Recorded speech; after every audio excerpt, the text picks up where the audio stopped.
Selanjutnya kita akan mendengarkan presenter selanjutnya, yaitu Mr. Dr. James Stevenson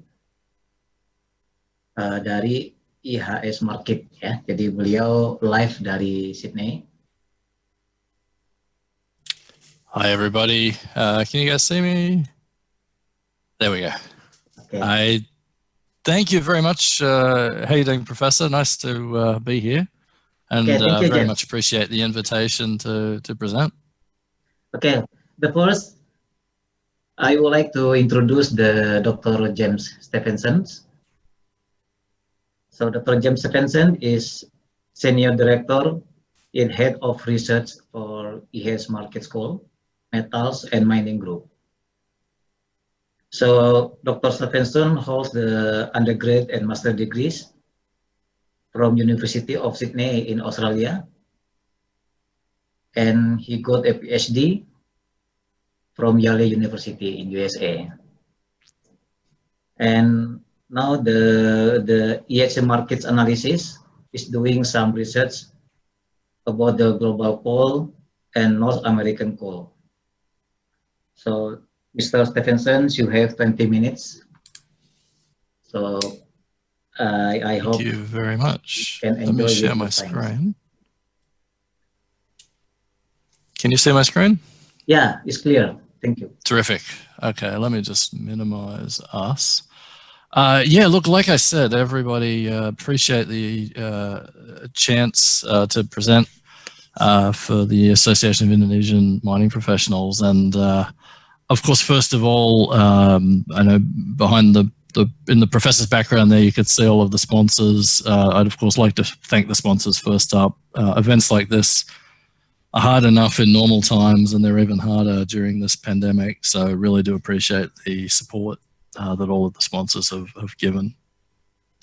My topic today is just to look a little bit at how the coal market is going to look as we approach the end of the COVID-19 pandemic. I hope I'm not jinxing anything by saying that, but I do think, you know, there's at least a global expectation that things are going to improve as we get into 2021. And then also how the markets will look after the pandemic has passed.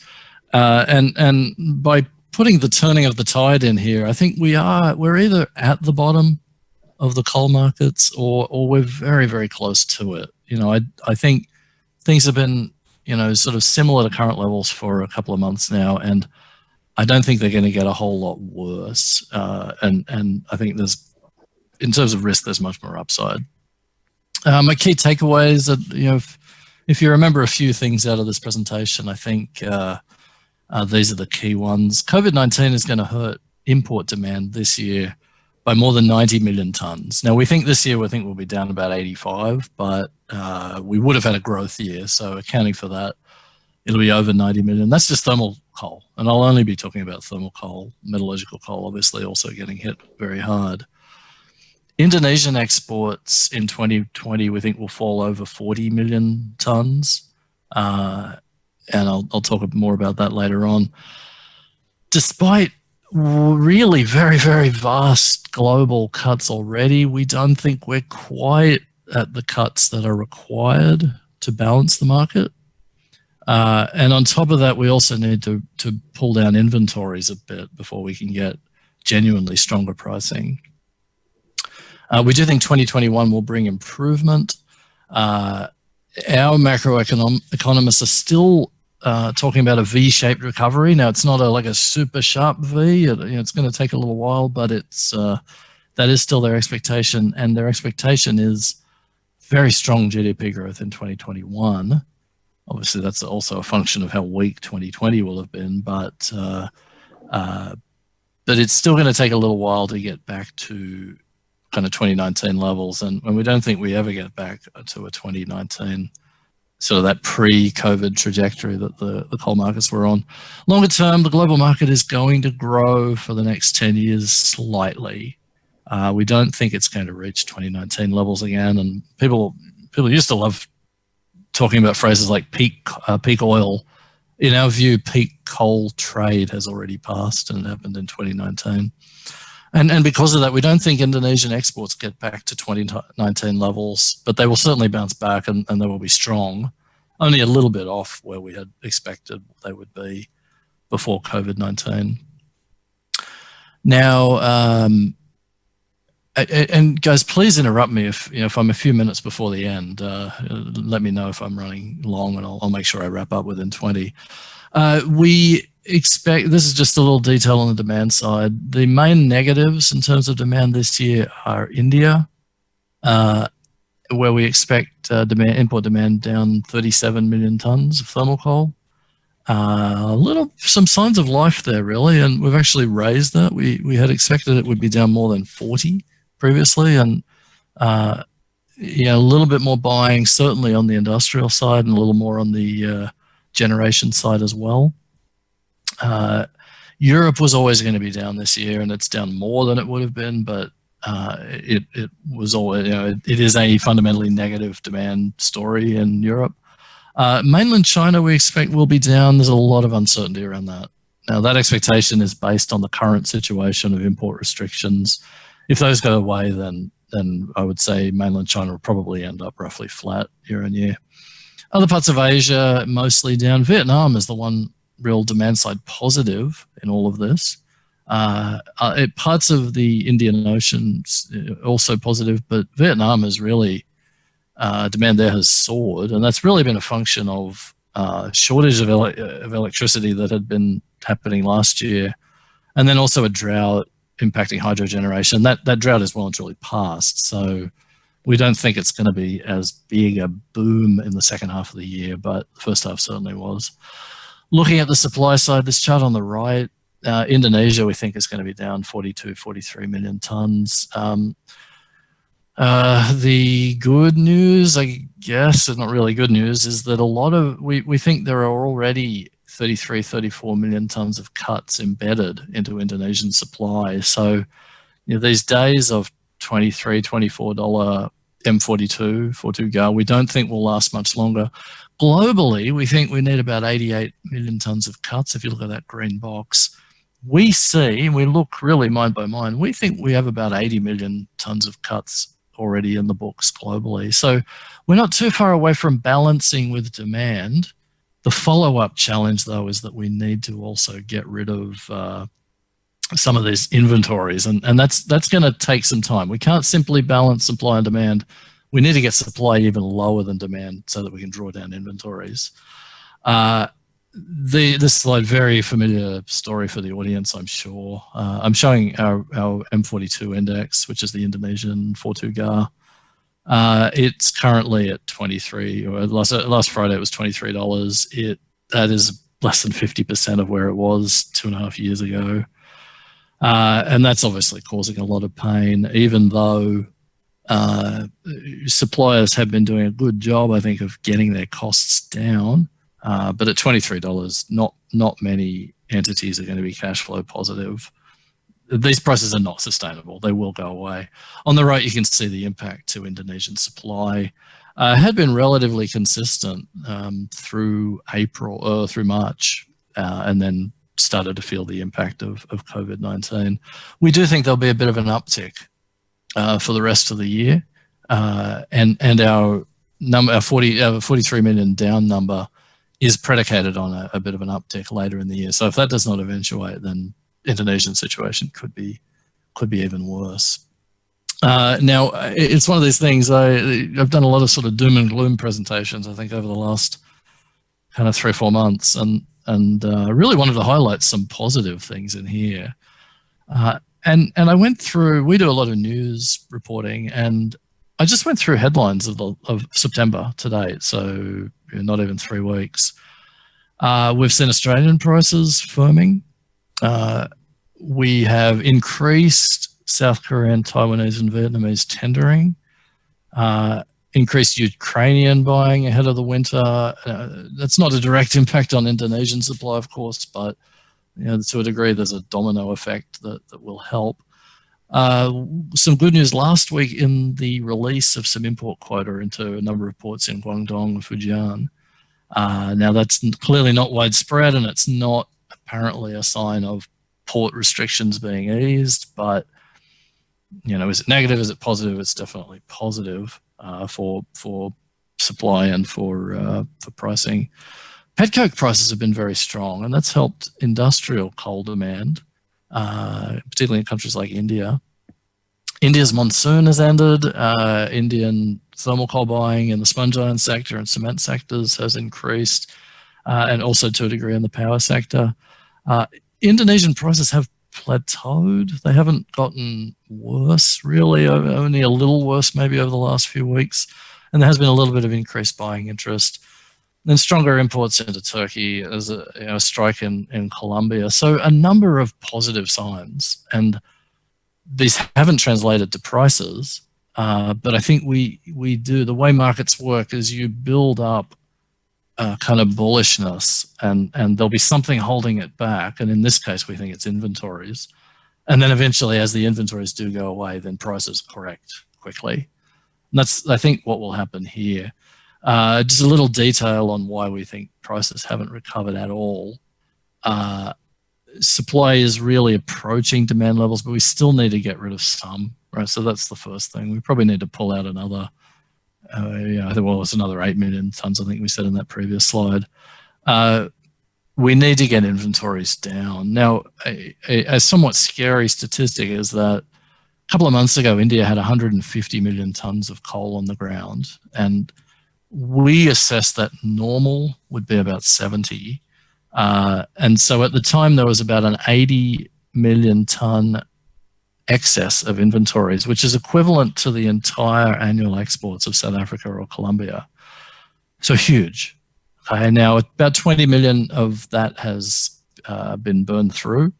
That's positive, but there's still a big overhang, and that's just going to take some time. It's low CV coal, so 60 million maybe if you CV adjusted it, be maybe 45 million of Indonesian equivalent, but it's still a lot of coal. And the other inventories are vessels waiting off the coast of China. A lot of people paying high demurrage fees, just waiting for vessels to be able to unload. And again, that's going to take a little bit of time to work through. But it could happen quite quickly if we start hearing about more reduced import restrictions. So that one could change, quite quickly. These inventories need to be worked through before normal buying can come. And just a chart on the right showing vessels, and some positive news is that in the last week, some of those vessel queues really have fallen away. And this is a chart for coal vessels only. In terms of the other thing bullish on price, of course, is they're so low that they have to really recover simply because they're below cost. Now, Indonesian cost situation is very complicated, so an easier one to look at is Australia, where most of the coal is 6,000 kcal or 5,500 kcal. And you can see at 6,000 kcal, you've got a handful of mines in the money at 2019 cost levels. 5,500 Newcastle coal at 2019 cost levels, not a single mine would be cash flow positive if they were all exposed to the spot price. Some there's contracting and so forth, but these are not sustainable price levels. The current M42 is not sustainable. None of the Indonesian price indices are sustainable at current levels on a cost basis. Our near-term price outlooks, we do expect a little bit of a bump in Q4. That's not an expectation really that buying demand strengthens in China as we approach Q1 and the quota reset. But really, better to compare sort of the Q320 column with the Cal 21 column. And you see, we do expect, for example, Indonesian 42GAR next year to average about $30 a ton and rise from there. So we do expect a recovery. And this is what I mean, where I think when we do get supply back in demand back in balance with demand, and we do get these inventories worked through, I think we will get a fairly sharp price correction. I think that comes probably Q1 maybe Q2 next year. So it's a little ways away still, but I think it won't. We'll have a little bit of a strengthening even heading towards that, and you can read off the other price indices here as well. But I mean, highlights are Newcastle back at about 60, I think, for next year, and Northwest Europe, which people I think pay less and less attention to over time, but in the mid 50s by next year. 2021 on the demand side will be a recovery. We think we get back about 45 million tons of demand. So that's a big positive, except that it's coming on the back of a year where we lose about 85. So if you look at the countries in this chart, you can compare the downturn in 2020 in the grey with what we think will happen in 2021. Most of them, in aggregate, there are some, like, good news for Indonesia is we think growth in this other Asia, so basically Southeast Asia, excluding Vietnam, we think that will be very positive and it'll outweigh any negatives from this year. There'll be positive growth in Vietnam, although I think next year, because this year's been so strong, I don't think we just won't see the same level of growth next year. There's going to be demand growth in the Indian Ocean, far exceeding. We think there'll be a little growth this year as well. India is the real story here, and this is where there is a bit of a risk for Indonesia. One of our big takeaways for how COVID affects the world after the pandemic has passed is that it's obviously hit Indian demand badly, but it really hasn't hit the capacity for Coal India and the other smaller Indian producers to produce coal. All right, so their production's off, but their ability to produce it really isn't affected. We think in 2021, miners will all be back at work. Many stayed anyway because it's a critical industry. But what we think will happen is that demand is going to start growing, but off a lower base, while supply capacity will essentially have continued to grow. And so we see India taking market share, domestic Indian supply, taking some market share away from the seaborne market. And the net effect is India will import less over time than it would have if COVID-19 hadn't happened. Now, that's obviously a big market for Indonesian thermal coal, and so we think that affects Indonesia's exports as well. Just extending the time frame to 2030, it's really a mix in APAC of positive and negative signs. I've kind of bundled the positive ones onto this page. We expect demand growth in India. You see in the top left, though, how it takes 3-4 years to kind of get back to that 2019 level. But it is still up and to the right. And if I extended these charts to 2050, we'd still have import demand growth in India to 2050. Risks around that, of course. Vietnam, very, very solid growth this decade. It will plateau, we think, after 2030, but certainly another kind of 30-40 million tons from current levels.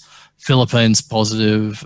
Cambodia really coming out of not very much to, we think, will be more than a 10 million ton importer by the end of this decade. Those positives outweigh where we see the negatives for demand, which are really in the older markets like Japan, Korea, and Taiwan, where there's a general move away from coal for a variety of reasons. In Japan, it's somewhat offset in the near term by nuclear issues. Currently, nuclear plants offline for counterterrorism compliance.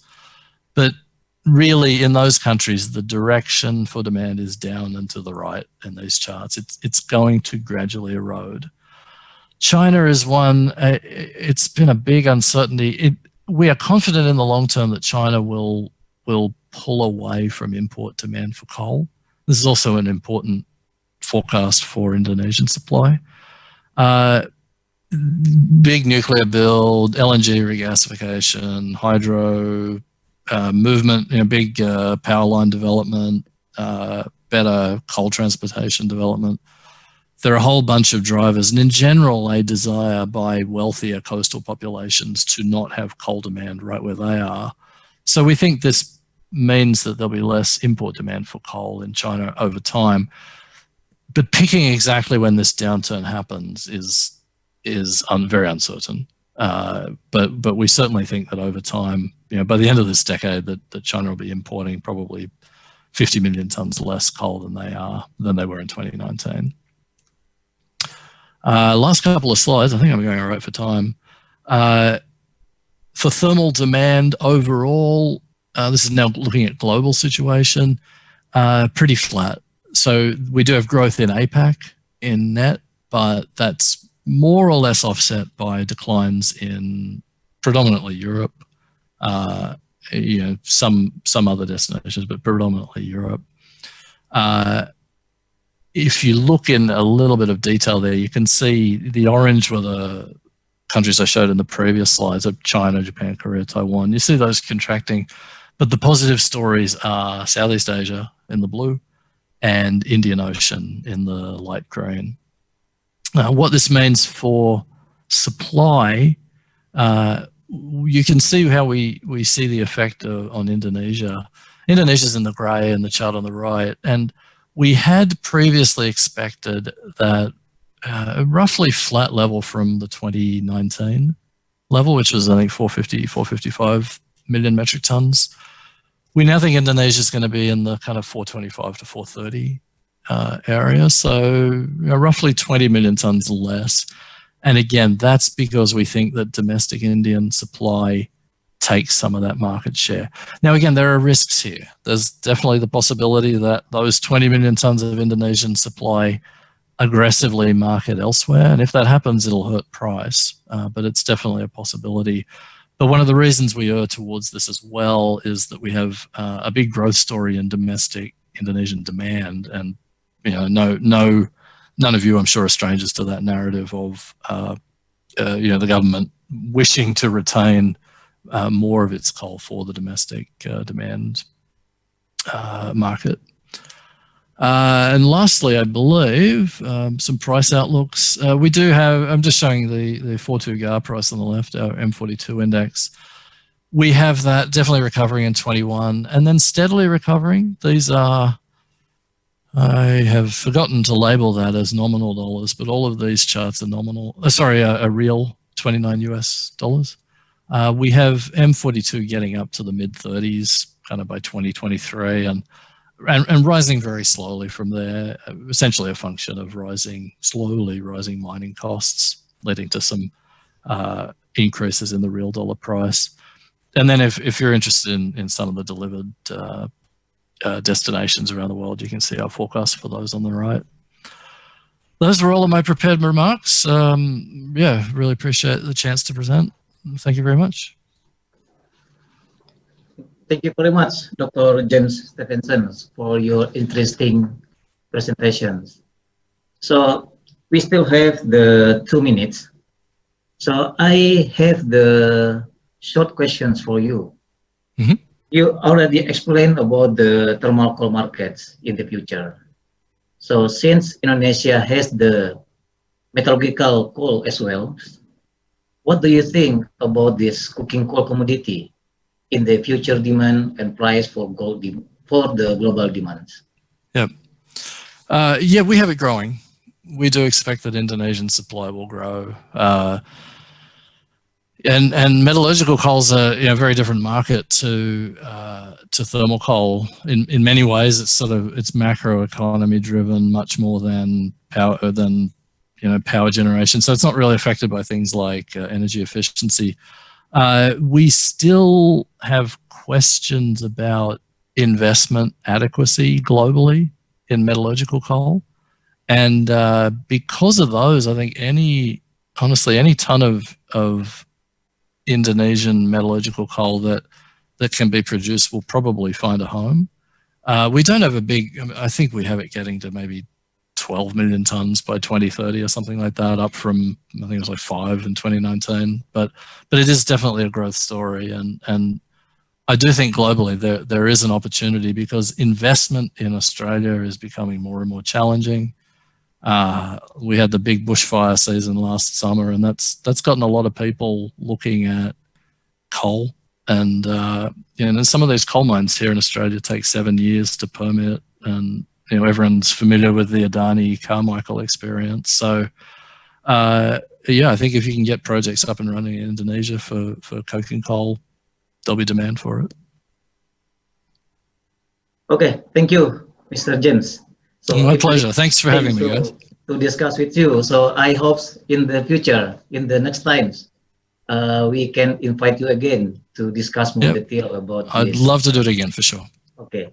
Thank you. All right. Thanks, Professor. Take care. Bye. Baik. Baik, terima kasih masih bergabung dengan Connected untuk acara PERHAPI Save Indonesian Coal.